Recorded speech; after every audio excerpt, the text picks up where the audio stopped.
Hey guys, I just wanted to send you a quick little video to give a little more explanation to what I've put down on the Blue Book, just for you parents to have and feel like you know and understand what's going on. On the Blue Book, one of the things that I'm asking them to, or that I'm inviting them to sit down and do, is to, to the best of their ability, decline one noun from each declension and translate it as fully as they can. So, as you can see here, I have done 4 out of the 5 declensions. I want to do the 5th one in front of you. I have taken the model noun from each declension, and I have written out the cases, the singular, the plural, the noun itself with all of its endings on it, and then the translation of how that would translate in each of the cases according to their usages. I've got one for first declension, second declension, third declension, fourth declension. It took me about 13 minutes to do this much here. So by the time I add in the 5th declension, it'll probably, come out to about 15 to 17 minutes or so, depending on how many times I've got to get up and sharpen my pencil and whatnot. So I have just kind of done the simplest thing and taken the model noun from each one of these declensions. So these are the same ones that they can actually find in their Blue Grammar Book. Blue Grammar Book, you see right here, 4th declension, portus, 5th declension right here. So I've just gone with the plain old model verb. I also, for 3rd declension, I just did the regular old lex legis. I didn't do an example of lex legis and then also pars partis, and then also the neuter version of the whole thing with flumen. I just did one. I'm asking just for one from each declension. So no, they don't have to do 3 versions of the 3rd declension. Same for the 2nd declension. They don't need to do the neuter version of the 2nd. Just pick one and just do one. Okay, so this is declensions 1, 2, 3, and 4. On the back of my paper here, I'm going to do the 5th declension, and there's, there are fast ways to do this and slow ways to do this. I'm going to show you a fast way that just kind of helps it go quickly, smoothly, and easily. So I know just as much as you guys all know, and your students all know, that there are 5 cases: nominative, genitive, dative, accusative, and ablative. And I know that those come in singular, and we do it again in the plural. Dative, accusative, and ablative. We got plural right here. Okay, now a nice, happy, fast way to do this is to take the stem of the noun and write the stem out 10 times in a row. And funnily enough, the stem of res rei, our model 5th declension noun, is just an R. That's just what the stem is for this one. So I'm just going to write the R over and over and over again. It's not like that in the other declensions. Like the stem of terra is T-E-R-R, So I wrote that. I went through and I wrote T-E-R-R over and over and over again 10 times. Okay. So you write your stem, and then you apply your endings that belong to the 5th declension endings. And of course, we all know that lovely little song, ace, A-E-A-E-M-A, and then ace, A-room, abus, ace, abus.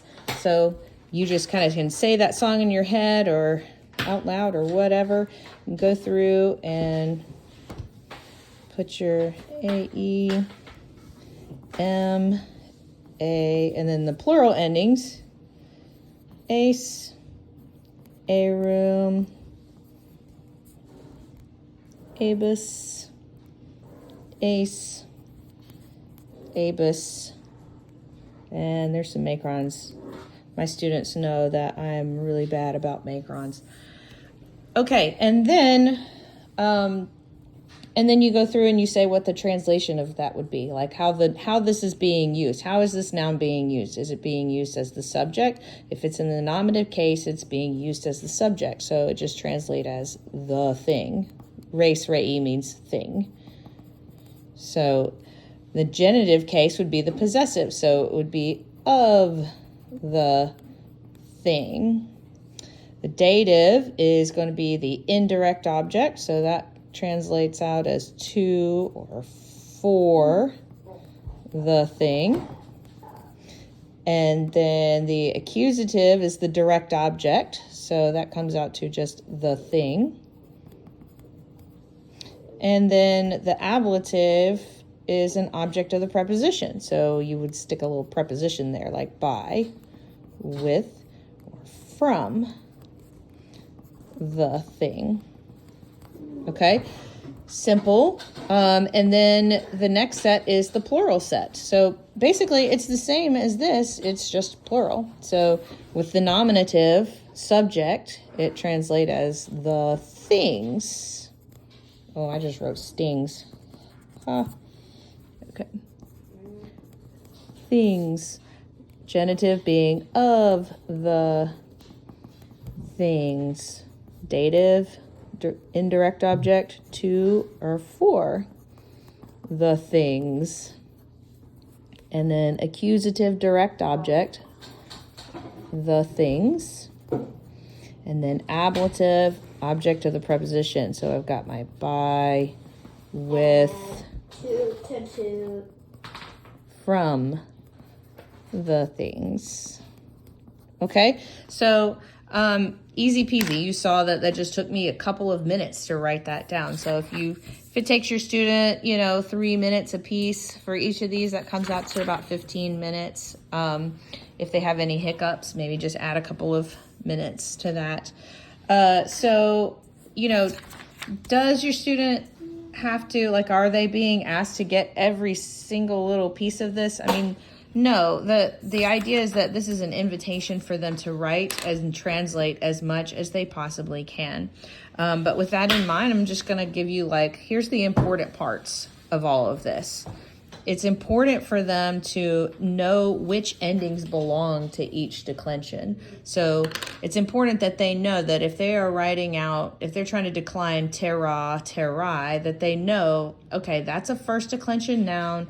So that gets those are the first declension endings, and they remember that the first declension endings are going to be those I, is, as, is. So that's important, knowing which endings go with which declension.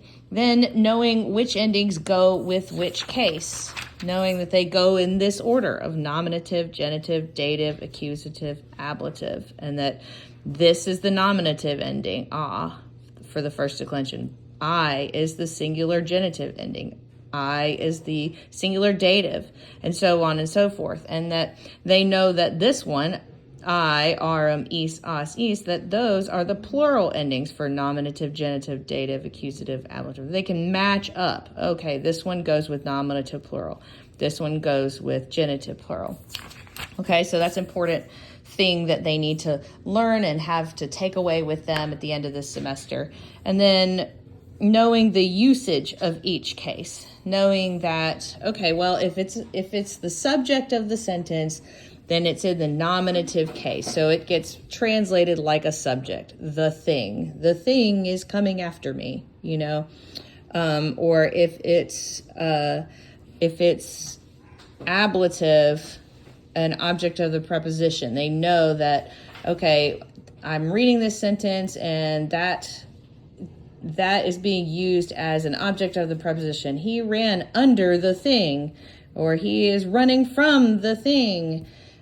Then we know that that's an object of the preposition, and that's in the ablative case. So those are kind of the main important takeaways. Not necessarily that they can sit down and spit all of this out, but that they have understanding of these kind of three main things when it comes to nouns and how they work in Latin. So I hope that's helpful to you. If you have any questions, please don't hesitate to reach out and ask.